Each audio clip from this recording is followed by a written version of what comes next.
1947 में यहाँ पे पेशावर से आए थे और पेशावर से आने के बाद हमारे दादाजी ने और पिताजी ने इसको शुरुआत करी थी यहाँ पे ड्राई फ्रूट्स और स्पाइसेस के अंदर।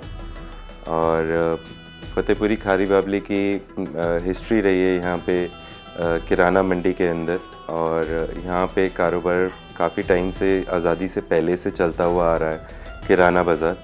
और आने के बाद अब जो ये अब दौर आया है यहाँ पे काफ़ी कुछ चेंजेस भी हुए हैं, लेकिन जो डीलिंग का तरीका है वही पुराना है, सब चीज़ें वैसी ही हैं।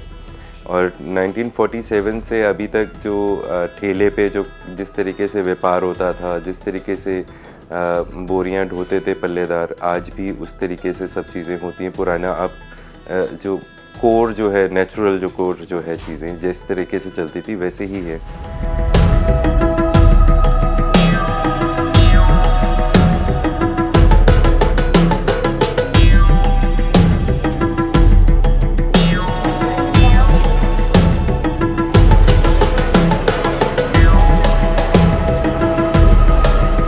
सबसे बड़ी बात है कि काफ़ी अच्छे रेटों पे आपको कम दामों के अंदर चीज़ें अवेलेबल हो जाती हैं यहाँ पे इस मार्केट के अंदर। और हमारी हल्दी यहाँ से, साउथ की हल्दी जो है वो बेसिकली एक्सपोर्ट भी बहुत होती है यूएई में, दुबई में, जो कि वर्ल्ड वाइड प्रोड्यूस होती हैं, तो वो भी आती हैं। लेकिन जो हमारे यहाँ से होती है 80 to 90% एक्सपोर्ट भी होती है और इंडिया में यूज़ भी होती है।